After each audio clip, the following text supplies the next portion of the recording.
Olá, eu sou o Bruno da Safenco. Bem-vindo a mais um Investidor Global. No podcast de hoje, discutiremos sobre investimentos em ações globais. Falaremos de Value Investing, que basicamente é um investimento em ações com valuation barato e diferenciais competitivos claros. A abordagem tida como a melhor opção por investidores tradicionais como Graham e Buffett. No entanto, principalmente desde 2008, as ações que têm apresentado melhor performance são as ações com alto crescimento, as tratadas como growth stocks, que normalmente têm um valuation mais caro, mas apresentam altas taxas de crescimento de lucro. Além disso, falaremos também como investimentos temáticos se configuram nesses tipos de abordagem. Para isso, conto com a presença de Vinícius Jeromel. Fala, Vini, tudo bem? Tudo bem, Bruno? Tudo. Mais um episódio aqui do nosso podcast para falar sobre alguns temas de ações. Começou lá, né? A gente pode falar que Growth e Value começaram lá com Fama French, se eu não me engano, foi em 1987, se eu não estou enganado. Então, com esse Factor Investing.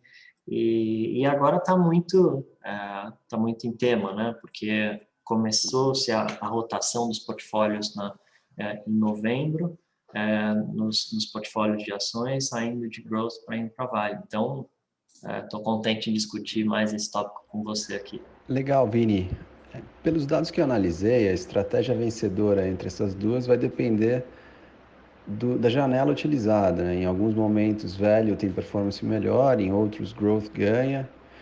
Um dado que eu achei interessante, acredito que seja a série mais longa disponível.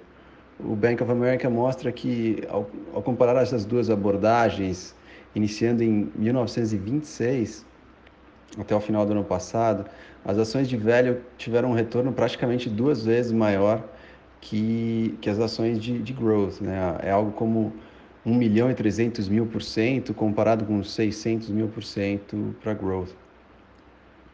Mas a história muda quando você analisa períodos menores e principalmente num passado recente, né? Outra coisa que me surpreendeu bastante foi uma análise da Morningstar comparando fundos que investem em ações de empresas grandes de value com fundos que também investem em empresas grandes de growth. Ano passado foi o pico de diferencial entre essas duas categorias, sendo que growth superou a performance de value em 32%. O segundo maior diferencial dessa série, que foi 30%, foi em 99, um pouquinho antes da bolha das empresas.com estourar. Então é algo que realmente surpreende bastante. Mas Vini, acho que a gente podia começar, se você puder começar explicando as diferenças de value e growth investing, porque a gente tem visto esse protagonismo recente para growth e como que a gente tem se posicionado. Boas informações, né?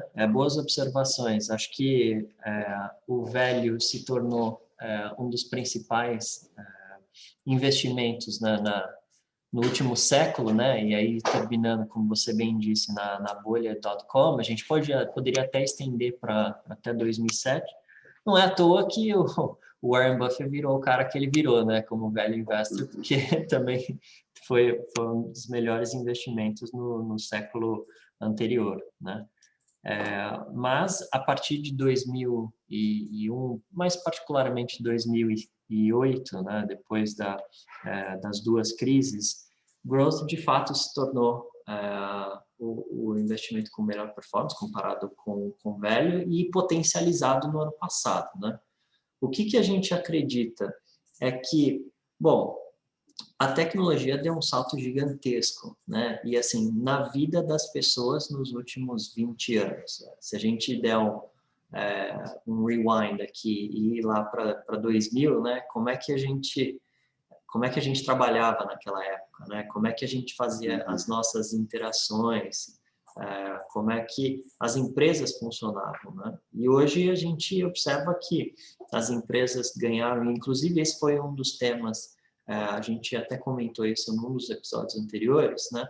Que é o que a gente acredita que é o driver para crescimento de PIB, né? Que é o aumento da produtividade, que ela é diretamente proporcional ao desenvolvimento da tecnologia, né? Que Então, até para explicar, né, que foi até o seu comentário, essas empresas growth, elas têm um perfil mais linkado à tecnologia, né? Que growth, o conceito, né, financeiro é que são aquelas empresas que têm alto potencial de crescimento, né? Comparado com o velho, que são aquelas empresas mais maduras, bem estabelecidas, de consumo. Então, vamos dar exemplo aqui.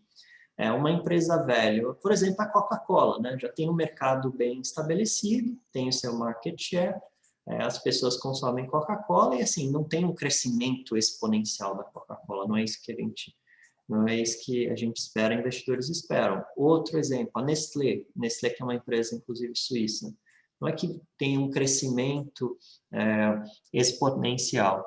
Agora, quando você pega essas empresas de tecnologia, até pela atividade, né, que é altamente escalável, você tem um crescimento exponencial, né? Então, tem várias dessas, as big techs aí americanas, as chinesas também, elas têm um alto potencial de crescimento, e aí se resulta tudo nas métricas, né, que é chamado aquele PE, que é o Price to Earnings, o preço dividido pelo lucro. E geralmente essas empresas velho, elas têm um PE, essa fração que é um número baixo, né, que significa que você paga menos por cada lucro anual, e as de perfil growth são aquelas que você paga mais, né, tem um PE maior, mas a justificativa é que essas empresas growth, esse I, né, que é o earnings, o lucro que está no denominador, ele não é estável, né, ele cresce muito mais rápido do que o I, o lucro das empresas de velho. E aí, voltando para o ano passado, a gente teve um catalisador, né, que foi o Covid, que potencializou, na verdade, essas empresas com perfil mais growth, né, que elas tivessem um resultado melhor. Então, várias empresas, claro que a gente até citou as grandes techs americanas, né, como Apple, Amazon, etc., mas tem outras empresas de menor porte, como, por exemplo, o Zoom, que é uma ferramenta que se faz videoconferência, que é uma empresa chinesa, na verdade, né, que teve um aumento exponencial do número de usuários, né? Antes da pandemia tinha mais ou menos 10 milhões de usuários ativos e depois, no começo da pandemia, já tinha 300, 400 milhões de usuários ativos. Então, isso foi um potencializador e, claro, as pessoas utilizando mais os meios digitais, né, a digitalização, isso tem um impacto muito positivo para esses tipos de empresas, né? Então, a gente notou que existiu, de fato, essa preferência por investidores no ano passado, mas que começou a se reverter no final, né? Então, a partir de novembro, já começou uma rotação, que é o que é comumente chamado, né? Uma rotação dos portfólios, então, investidores rotacionando, saindo um pouco de risco de growth e indo para velho, é algo que intensificou no começo desse ano até agora. E a gente fez essa rotação, como é que está na nossa carteira isso, Vini? A gente tem olhado isso, como é que a gente tem visto? Sim, a gente, a partir do momento em que teve o anúncio, né, o resultado da eleição do Biden e o anúncio da eficácia da Pfizer, que foi a primeira vacina, né, que divulgou, a primeira dessas grandes vacinas que divulgaram seu teste de eficácia, que foi no mesmo dia, se você lembrar, lá numa segunda-feira em novembro, a gente decidiu no comitê por participar e já ter uma alocação participando dessa rotação, tá? Então, a gente rotacionou, tirou um pouco de techs e growth americanas para colocar mais em small caps americanas que têm essa característica de empresas velho, tá? Então, a gente participa já desde novembro, bom, do ativo que a gente comprou, tem mais de 30% de alta desde que a gente comprou. Legal, legal. Mas uma coisa que eu acho que a gente também tem que olhar, né, porque a gente está mostrando que as empresas de growth são essas empresas voltadas ao setor de tecnologia, né? E quando a gente vai olhar velho, que setores que representam mais esse segmento de investimento, né? A gente está olhando que tipo de setor representa isso. Acho que financials é um deles, né? Isso, sem dúvida. Então, essa classificação de value, ela muitas vezes ela é usada como sinônimo de cyclicals, né? Daquelas empresas que têm um perfil mais cíclico na economia. O que é esse tipo de empresa? É aquela empresa que ela se beneficia quando a economia está crescendo e ela vai pior quando a economia está caindo nos ciclos econômicos, né? Tudo falando em ciclos econômicos. Então, se a gente for falar aqui de alguns exemplos de value, bom, um é financials, né? Então, bancos e empresas do setor financeiro. A gente tem também empresas de energia que sofreram bastante no ano passado, aí falando de empresas de energia no âmbito de investimentos internacionais, geralmente se fala energia como um sinônimo de empresas de óleo e gás, né? Que é um pouco diferente. Que sofreu bastante, né? Porque tem até essa diferença, né? Porque a matriz energética brasileira, né, ela é muito das hidrelétricas, né, de energia renovável, etc. e tal, mas no mundo afora não, né? No mundo afora a gente tem uma dependência muito grande de produção de energia, dependendo dos combustíveis fósseis, como óleo, como gás e como carvão, né? Então, geralmente se fala energia, mercado internacional, a gente está falando desses tipos, então, principalmente de empresas de petróleo, que sofreram bastante no ano passado, né? Que significa, numa época, a contenção do supply, né? Então, lembra-se que no começo ali da pandemia, antes de se estender para o oeste, né? Para o ocidente, ela tinha parado, né, na China. Antes do Ano Novo Chinês, as fábricas tinham parado. Então, você não tem o consumo dessa energia, os aviões pararam de viajar, enfim, na sua maioria. Então, um decréscimo do consumo, né, da demanda de principalmente óleo, gás e de petróleo.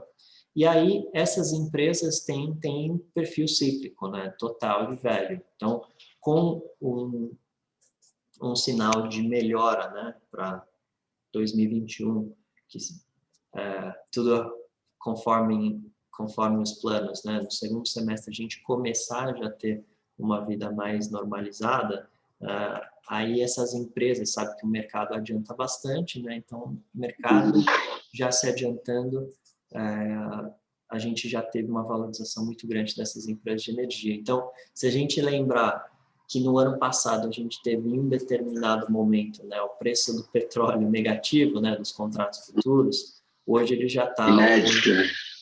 hoje aqui, final de fevereiro, já está acima de $60 o barril, né? Então, a gente está indo de negativo para $60. Então, energia é outro... toda a parte de industrials, então de fábricas, toda a parte de materials, então componentes, commodities que são utilizadas para a produção de bens de consumo, todas essas indústrias têm esse perfil de cyclicals e value, e aí tem mostrado uma performance melhor que growth nos últimos 3 meses e meio, né? As empresas de tecnologia continuam super bem, as empresas de growth super bem, mas value tem performado melhor. Tá. Então, você está falando que num cenário de recuperação, growth tende a outperformar as empresas de growth. Quer dizer, value tem a chance de andar mais que as empresas de growth. Tá. E que outro tipo de cenário que a gente poderia usar? Se tudo continuasse como está, se a gente tivesse com um crescimento baixo, devagar, esse seria um cenário para que tipo de investimento? Num cenário de crescimento baixo, a gente investe em growth, né? Que aí depende menos... Continuaria com growth. Depende menos dos ciclos econômicos, né? Depende que varia de empresa a empresa, mas essas empresas dependem menos dos ciclos econômicos, então elas tendem a ter uma performance melhor que velho, né? Bom, se perguntar para o Warren Buffett, ele vai falar que sempre é velho, né? Mas a gente Mas vê que... a performance dele ficou atrás de Apple, Google, então a Amazon, eu acho que ele também tem que ser questionado. Então, eu acho que, na verdade, o que a gente tem que olhar é um cenário, né, e tentar compor em cima disso, né? Não dá para querer colocar tudo num tipo de investimento ou no outro, né? Acho que a gente vai balanceando, acho que essa é a vantagem de ter alguém, de ter um gestor competente fazendo esse tipo de realocação para você, né? Sim, Mas sim, mas tem que, de fato, a gente faz esse balanceamento, a gente olha essas tendências, né? E a gente acompanha, né? Não quer dizer que a gente saiu total de growth, muito longe disso, né? Mas a gente adicionou uma posição de velho para participar dessa rotação, tá? Porque pode ser que essa rotação ela seja short-lived, né? Que ela dure pouco, e aí a gente desmonta essa posição e continua o growth. Ou se ela continua, a gente vai aos poucos ali diminuindo o growth e aumentando o value para participar cada vez mais e aproveitar esse momento, né? tá, não, legal. Acho que a gente podia retomar algo que a gente conversou num episódio passado, que está relacionado a isso. Uma outra abordagem que tem ganhado popularidade é o investimento temático. Eu queria que você fizesse um comparativo. Qual a diferença de investimento temático para growth? Ou ele complementa essas, ou ele faz parte desse tipo de investimento? Quais são as vantagens de investir nessa estratégia? E como é que a gente tem se posicionado nesse tipo de investimento, nessa abordagem? Uhum. É um bom ponto, assim, se a gente chamar o Fama French lá, que desenvolveram Factor Investing, né? E depois todos os outros autores que foram adicionando mais fatores, né, para dissecar a expectativa de retorno em ações, o temático, ele não é um fator nesse modelo, né, esse modelo econométrico que eles criaram, e eu acho que eles se encaixam mais na parte de growth, pelo menos os que a gente investe, né? Acho que tem diferentes temas, e se a gente voltar lá alguns episódios para trás, a gente conversou com um gestor de ação, e eles fazem a gestão somente de temas relacionados à tecnologia, ou que seja bem próximos à tecnologia, então o perfil é muito growth, né? Mas eu sei que existem temas diferentes, como investir somente em financials, e aí esse pode ser considerado um investimento temático também, mais setorial, e isso encaixaria mais para velho. Aqui a gente tem um approach que 50% do nosso portfólio de ações, a gente tem esse modelo mais tradicional, né, de gestão, onde a gente faz a alocação regional, a alocação setorial e faz essa divisão entre growth e value, né? Os outros 50%, que é o que a gente faz essa alocação mais temática, que majoritariamente está muito relacionada com growth e com ESG, né? Com os temas que são relacionados à energia sustentável. Então, são dois approaches diferentes, né? Tem um mais tradicional, o Academia lá, trazendo lá do Markowitz, depois Fama French e vários outros autores, essa parte tradicional, e a parte que a gente chama mais de vanguarda, que são esses investimentos temáticos, onde a gente faz investimentos com apostas em diferentes temas, né? E a gente já citou aqui, como inteligência artificial robótica, como game, como cybersecurity, que a gente acredita que os próximos anos, e aí independente, né, do ciclo econômico, a gente acha que esses temas vão ter uma performance melhor que o mercado em geral de ações. Legal. Então, acho que a gente pode dizer que o importante é ter uma carteira diversificada com diversos tipos de investimento e ela sendo ajustada à medida que o cenário for mudando. Exatamente. E aí, fazendo esse approach mais tradicional e esse approach mais de vanguarda, investindo em temas diferentes. Legal, Vinícius. Acho que deu para entender bastante, deu para passar bons conceitos. Obrigado por mais esse episódio e até mais. Obrigado e até a próxima, pessoal.